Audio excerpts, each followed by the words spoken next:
గురుగారు 2026వ సంవత్సరం వృశ్చిక రాశి ఫలితాలు ఎలా ఉండబోతున్నాయి? వీరికి ఇన్ని సంవత్సరాలు పడ్డ కష్టాలు కొలిక్కి వస్తాయా? 2026వ సంవత్సరంలో జనవరి నుంచి డిసెంబర్ వరకు వృశ్చిక రాశిలో జన్మించినటువంటి వారికి ఏ విధంగా ఉండబోతుందో తెలుసుకునే ప్రయత్నం చేద్దాం.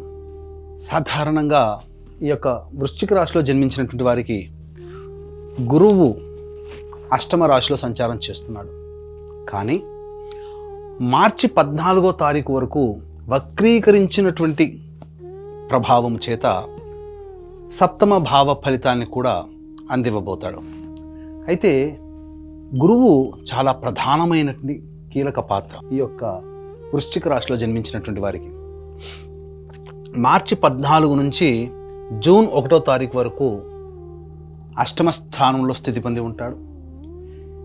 ఈ కారణం వలన ప్రధానంగా ఈ సమయంలో మార్చి 15 నుంచి మే వరకు కూడా జాగ్రత్తలు పాటించాలి. అంటే ఒక 2.5 నెలలు. మొదటి 2.5 నెలలు అనగా జనవరి నుంచి మార్చి 14 వరకు యోగకాలమే. ఒకవైపు నష్టం అనేటువంటిది అంటే ఆర్థిక పరంగా కావచ్చు, చేసే ప్రయత్నంలో విఫలం కావచ్చు, ఇలా కొన్ని నష్టాలు ఉన్నప్పటికీ కూడా మొదటి 2.5 నెలలు అనుకూలంగా వాతావరణం ఉంటుంది. గుర్తుపెట్టుకోండి, దైవానుగ్రహాన్ని ఈ మొదటి 2 నెలల్లో వృశ్చిక రాశిలో జన్మించిన వాళ్ళు పొందే ప్రయత్నం చేయాలి.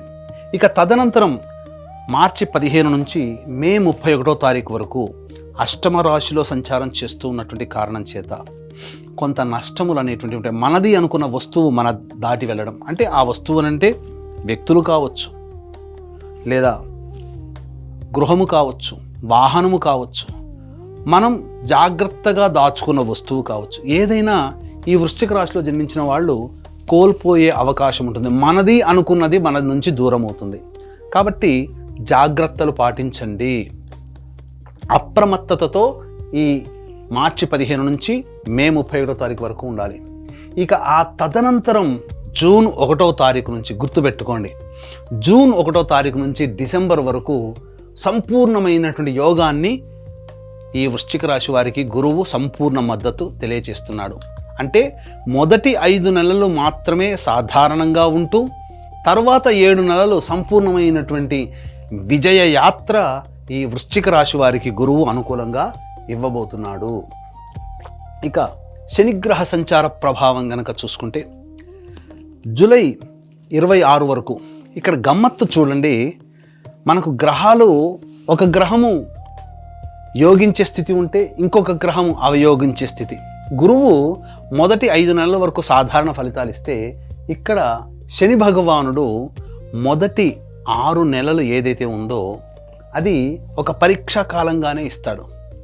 అంటే సాధారణం కంటే కాస్త శుభమైనటువంటి ఫలితాలే ఈ శని ప్రభావం వల్ల కలుగుతుంది. కానీ జూలై 26 నుంచి డిసెంబర్ 10వ తారీఖు వరకు ఈ శని చతుర్థ స్థాన సంచార ప్రభావాన్ని కూడా ఇస్తుంది. ఎందుకంటే వక్రీకరించి ఉంటాడు ఆ సమయంలో. ఈ సమయంలో వృశ్చిక రాశిలో జన్మించిన వారికి ప్రధానంగా ఎదురు దెబ్బలు చాలా ఉంటాయి. కానీ ఎంత ఎదురు దెబ్బలు ఉన్నప్పటికీ కూడా ఈ గురువు అనేటువంటి గురువు నవమ రాశి దశమ రాశి సంచార ప్రభావము చేత జూన్ 1వ తారీఖు నుంచి కాచుకుంటాడు. ఇక్కడ వచ్చేటువంటి ఇబ్బందుల్ని గురువు కాచుకుంటాడు. ఇది వృశ్చిక రాశి వారికి జరిగే యోగము అని చెప్పవచ్చు. మొదటి 5 నెలల్లో గురువు అనుకూలంగా లేకపోయినా శని కొంతవరకు ప్రయత్నం చేసి నిజాయితీని కష్టాన్ని నమ్ముకుంటే శని ఫలితాన్ని ఇస్తాడు. కానీ ఎప్పుడైతే అర్ధాష్టమ శని దోష ప్రభావము, అర్ధాష్టమ స్థానంలో రాహు ప్రభావం, పాపగ్రహ ప్రభావం వెరసి ఉన్నప్పుడు ఇక్కడ గురువు కాపాడుతున్నాడు. వృశ్చిక రాశి వారికి అద్భుతంగా బ్యాలెన్స్ అవుతుంది.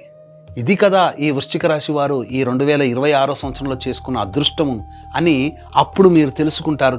సమస్యలు మీద పడతాయి. ఆ సమస్యల నుంచి బయటపడే మార్గం కూడా మీకు తెలుస్తుంది. ఆ తెలిసిన మార్గాన్ని మీరు పట్టుకొని ప్రయత్నం చేస్తే ఈ యోగం ఏంటనేది అప్పుడు మీరు గమనిస్తారు. కాబట్టి అది ఒక రకంగా యోగం అనే చెప్పవచ్చు. ఇక కేతుగ్రహ ప్రభావము వెరసి కొంత ఇబ్బందులు అనేటువంటివి కలుగుతాయి. అంటే ఏం జరుగుతుంది? ప్రతి ప్రయత్నంలో కొంతవరకే ప్రయత్నం చేయడం, తర్వాత దూరం జరగడం, ఇలా జరుగుతుంది. అంటే jack of all but master in none అన్నట్టుగా అన్నిట్లో కొద్ది కొద్ది పనులు మాత్రమే చేస్తారు. కాబట్టి ఇక్కడ ఈ కేతు ఇచ్చే అవయోగాన్ని మీరు యోగంగా మార్చుకోవాలంటే పోరాడే ప్రయత్నాన్ని మీరు చెయ్యాలి.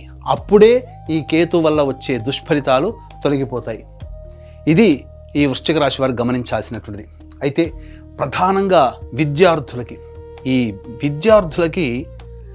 మొదటి 2.5 నెలలు మార్చి 14 ఏదైతే ఉందో కష్టపడితే ఫలితం ఉంటుంది. అంటే అదంతా పరీక్షా కాలమే కదా, మార్చి ఏప్రిల్ నెల అందరికీ కూడా. కాబట్టి ఈ గురువు అష్టమ స్థానంలో ఉన్నప్పటికీ కూడా వక్రీకరించినటువంటి ప్రయత్నం చేత కష్టపడిన దానికి ఫలితం ఇస్తాడు. కానీ అసలు పరీక్ష విద్యార్థులకి ఏప్రిల్ నుంచి మే వరకు ఉంటుంది. ఈ మధ్య కాలంలోనే పోటీ పరీక్షలు ఉంటాయి, అది గుర్తుపెట్టుకోండి. కాబట్టి ఇక్కడ మీరు శని యొక్క ప్రభావాన్ని మీరు గుర్తించాలి. శని ఫలితం ఇవ్వడానికి రెడీగా ఉన్నాడు, కానీ శని ఏం చేస్తాడు? శాసిస్తాడు. కష్టపడి పని చేయి, చదువు, కష్టం తప్ప వేరే మార్గం లేదంటాడు. ఆ విధానాన్ని విద్యార్థులు అలవర్చుకుంటే ఈ గురువు ఇచ్చేటువంటి నెగిటివ్ ఎఫెక్ట్ని శని మాఫీ చేస్తాడు. అందుకనే మొదటి 5 నెలల పాటు విద్యార్థులు కష్టపడడమే నేర్చుకోండి. ఆ 5 నెలల పాటు కష్టపడ్డ ఫలితాన్ని గురువు మీకు యోగాన్ని ఇవ్వబోతున్నాడు, అది తెలుసుకోండి. కాబట్టి మీ కష్టాన్ని మీరు నమ్ముకోండి, అది మీకు విజయాన్ని తెలియజేస్తుంది. ఇది విద్యార్థులకి చెప్పేటువంటిది. ఇక ఉద్యోగం గురించి అంటారా, ముందు తెలియచేసుకుందాం, ఎందుకంటే దానికి సవివరమైనటువంటి వివరణ ఇవ్వాల్సి వస్తుంది. కాబట్టి ఇక వివాహ ప్రయత్నాల్లో మీకు చూసుకున్నట్లయితే జూన్ 1వ తారీఖు నుంచి తర్వాత ఆ 7 నెలల్లో వివాహితులు అవుతారు. అవివాహితులకి వివాహము జరిగి తీరుతుంది, అందులో సందేహమే లేదు. రాసి పెట్టుకోండి. మీకు ఖచ్చితంగా మీరు ప్రయత్నం చేస్తే వివాహం జరిగి తీరుతుంది జూన్ తర్వాత నుంచి, జూన్ నుంచి అని చెప్పవచ్చు.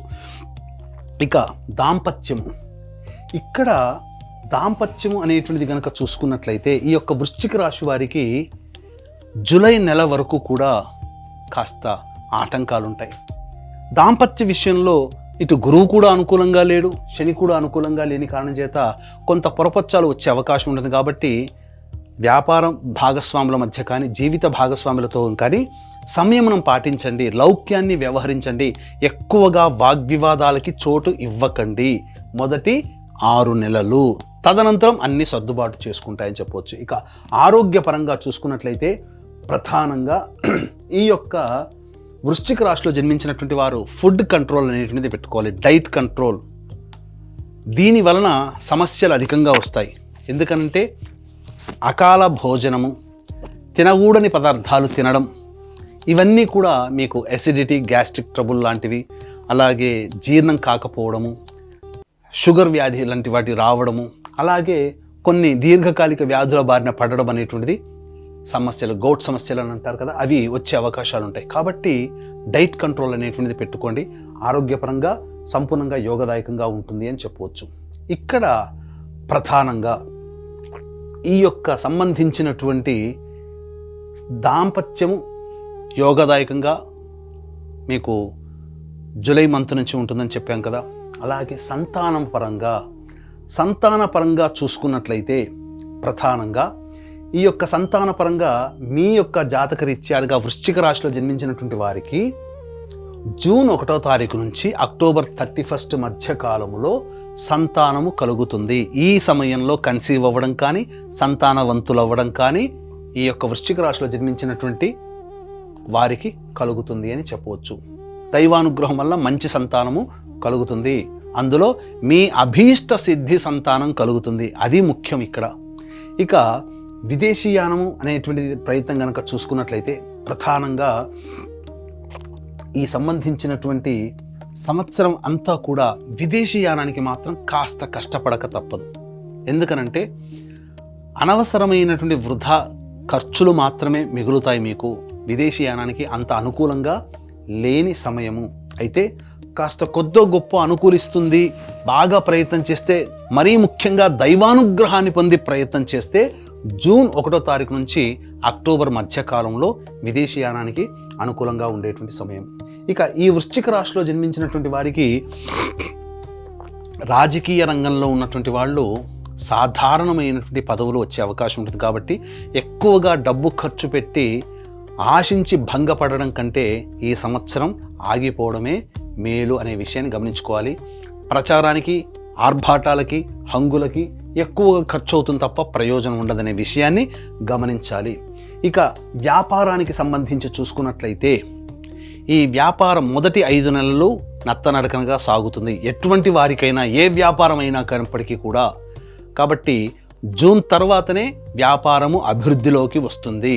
కాబట్టి నూతన వ్యాపారం ప్రారంభించాలనుకునే వాళ్ళు, వ్యాపార విస్తరణ చేయాలనుకునే వాళ్ళు మీ యొక్క జాతకాన్ని అనుసరించి, మరీ తప్పదనుకుంటే జాతకాన్ని దగ్గరలోని మంచి ఉపాసనా పరులైనటువంటి పండితులకి చూపించి ప్రయత్నం చేసి ముందడుగు వేయండి. లేదంటే జూన్ తర్వాత మంచి ముహూర్తం చూసుకొని మీరు దైవానుగ్రహాన్ని పొందే ప్రయత్నం చేసి తదనంతరం మీరు వ్యాపారాన్ని మొదలుపెట్టండి. అనుకూలమైనటువంటి ఫలితం అనేటువంటిది కలుగుతుంది. ఇక ఈ యొక్క వృశ్చిక రాశిలో జన్మించినటువంటి కళారంగంలో ఉన్నటువంటి వాళ్ళు ఎవరైతే ఉంటారో వాళ్ళకి సాధారణమైనటువంటి ఫలితాలు ఉంటాయి. ఆశించిన మేర ఫలితాలు రాకపోవడము, చేసిన ప్రాజెక్టుల వల్ల కీర్తి ప్రతిష్టలు సాధారణంగానే ఉండడం, ఒకంత మధ్యమ స్థాయి అనగా సాధారణ స్థాయి ఫలితాలు, సాధారణ స్థాయి ప్రజాదరణ ఈ వృశ్చిక రాశిలో జన్మించినటువంటి వారికి కలుగుతాయి. ఎదుటి వారి వలన ఎక్కువగా నష్టాలు పోయే అవకాశం ఉంటుంది. కాబట్టి నమ్మే వ్యక్తులే మిమ్మల్ని మోసం చేస్తారు, నమ్మిన వ్యక్తులే అని గమనించుకోవాలి. ఈ యొక్క వృశ్చిక రాశిలో జన్మించినటువంటి రైతులు ఎవరైతే ఉంటారో వాణిజ్య పంటలు కనుక వేసుకుంటే వాళ్ళకి సంపూర్ణమైనటువంటి యోగదాయకము, ఆశించిన దానికంటే ఎక్కువగా దిగుబడి, రాబడి కూడా ఎక్కువగా ఉంటుంది. కాబట్టి రైతులు ఆ విధంగా ప్రయత్నం చేయండి. ఇక ఈ వృశ్చిక రాశిలో జన్మించినటువంటి స్త్రీలు ఎవరైతే ఉంటారో ఇప్పటి వరకు స్త్రీలని, ఈ వృశ్చిక రాశి స్త్రీలని ఇప్పటి వరకు మిమ్మల్ని గౌరవించిన వాళ్ళే ఈ సంవత్సరం ప్రథమార్థం అనగా మే, జూన్ వరకు కూడా దూరం పెడతారు. అంతరం పెరుగుతుంది. కుటుంబ సభ్యులు మీ మాటకి విలువ ఇవ్వడం తగ్గిస్తారు. తద్వారా ఒకంత అసహనానికి గురయ్యే అవకాశం ఉంటుంది. నమ్మిన వాళ్ళే మోసం చేస్తారు. డబ్బులు మాత్రం ఎవరికి కూడా పొరపాటున కూడా అప్పుగా ఇవ్వకండి, అది మీ చేతికి తిరిగి రాదు అనే విషయాన్ని గమనించుకొని ఇవ్వండి ఇస్తే గనక. ఇక అవివాహితులకి వివాహం జరుగుతుంది, సంతానవంతులు అవుతారు, అన్ని విధాలుగా బాగుంటుంది. మీ కష్టాన్ని మీరు నమ్ముకోండి, అన్ని విధాలుగా మీకు మంచి చేస్తుంది. అంతే తప్ప మీరు అత్యాశకు పోయారంటే నిండా మునిగిపోతారు ఈ రాశిలో జన్మించిన స్త్రీలు అనేటువంటి విషయాన్ని గమనించుకోవాలి. ఇక ఉద్యోగస్తులకి అయితే సాధారణమైనటువంటి ఫలితాలే ఉంటాయి. వ్యాపార రంగంలో ఉన్నటువంటి వాళ్ళు పెట్టుబడిలో పెట్టకపోవడమే చాలా మంచిది. ఉన్న వ్యాపారాన్నే మీరు కొనసాగితే ఈ వృశ్చిక రాశి స్త్రీలు మంచి ఫలితాలు పొందుతారు అని చెప్పవచ్చు.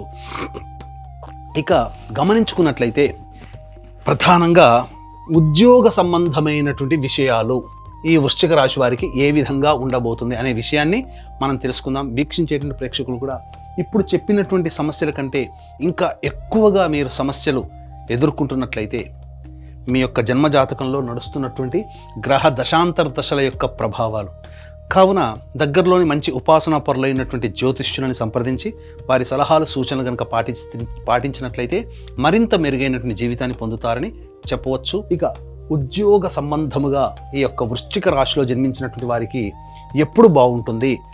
నిరుద్యోగస్తులు కొత్త ఉద్యోగం ఎప్పుడు వెతుక్కోవాలి? ఆల్రెడీ ఉద్యోగం చేస్తున్న వాళ్ళకి ఆ సంస్థలోనే అభివృద్ధి ఎప్పుడు ఉంటుంది?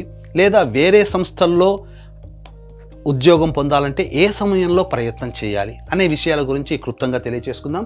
జనవరి 14 నుంచి ఫిబ్రవరి 12వ తారీఖు వరకు మంచి సమయం, ఆ సమయంలో ప్రయత్నం చేయండి. అలాగే ఏప్రిల్ 14 నుంచి మే 14వ తారీఖు వరకు సంపూర్ణముగా అనుకూలంగా ఉండేటువంటి సమయం, ఆ సమయంలో మీరు ప్రయత్నం చేయండి.